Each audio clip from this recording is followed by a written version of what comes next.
Happy Tuesday, guys! In this video, we will continue dissecting yoga poses with you. And the reason why I like this video is because they're short, but also it is very important to know your basics. In anything, you have to have strong foundation before you can build upon your practice. And in this video, we will dissect with you Crescent Lunge pose. I will share with you some tips how to get into position, and also the key foundational points that you have to follow when you shift into crescent lunge position. We can discuss like what to do and not to do, because sometimes when we're moving through vinyasa flow and crescent lunge pose is called, we just do it because we want to transition to next pose. Remember, it's not about completing the workout, it's about being present in every pose. So the way crescent lunge pose looks, we always balance on the ball of your back foot. So tip number one, both of your feet should be straight. So imagine you are in mountain pose, both of your feet are straight. So now we're going to bring our feet apart. But as you can see, both of my feet are straight. We call it 12 o'clock position. The front knee is stacked over your ankle. So in my case, it's right ankle. So you're stacking, and it should have 90-degree angle.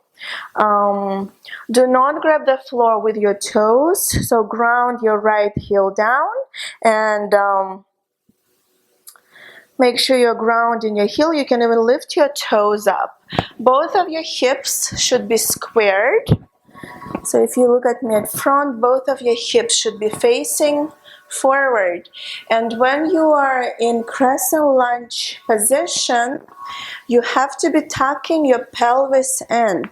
A lot of students tend to stick their tailbone out and reach their heart up, so there is a curve in lower back. That's what we don't want to happen. You have to always tuck your pelvis in and then reach your arms up. So full expression of crescent lunge position is this. Continue tucking your pelvis in. 90-degree angle in your front knee. You're balancing on the ball of your back foot, and both feet are straight. Another thing that many students tend to do, we kind of externally rotate our toes, and this can be dangerous for your knees because you are overextending, and this way you won't be able to square your hips. So be mindful of that. And let me show you the transition, how you can shift into crescent lunge without sticking your tailbone out. So let's shift to crescent lunge from down dog position, downward facing dog. From here, reach your right leg up in the sky. Very good. So keep your left foot straight. Bend your left knee. And from here, with control, using your core, bring your right foot gently forward. Stay low. So stay low here. So go ahead, bend your left knee here. So when you bend your left knee, that allows you to straighten your spine, keep your neck long. You move forward slightly. So keep your neck long. Stay squared, keep your left knee bent. So from here, start reaching up from the hinge of the hips. So keep your left knee bent. Spine is straight, so as soon as you reach up, tuck your pelvis in. So once you tuck your pelvis in, straighten your left leg. Crescent lunge. Very good.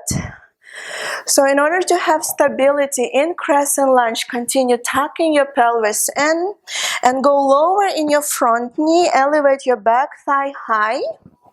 Crescent lunge. Very good. So once you tuck your pelvis in, everything is squared here. Feel that your lower part of the body is fixed, it's not moving. So once you tuck your pelvis in, keep your hips locked with your rib cage, do not move. And from here you can transition anywhere. You can transition by reaching your heart up. You can also transition to warrior two. So those are the main pointers when you take crescent lunge position. Remember, your hips are always squared. In order to reach up to crescent lunge, you can always have your back knee bent so your spine can elevate straight. Always continue tucking your pelvis in. And in order to create counter action, go lower in your front knee and elevate your back thigh high. That will help you with balance. So this is a very short and sweet video. I hope you learned new tips and tricks how to get into position. Remember, practice makes it better. Continue practicing. If you're doing everything correctly, you will feel that all of the muscles in your body are working as a team. Thank you, and I'll see you in the next video.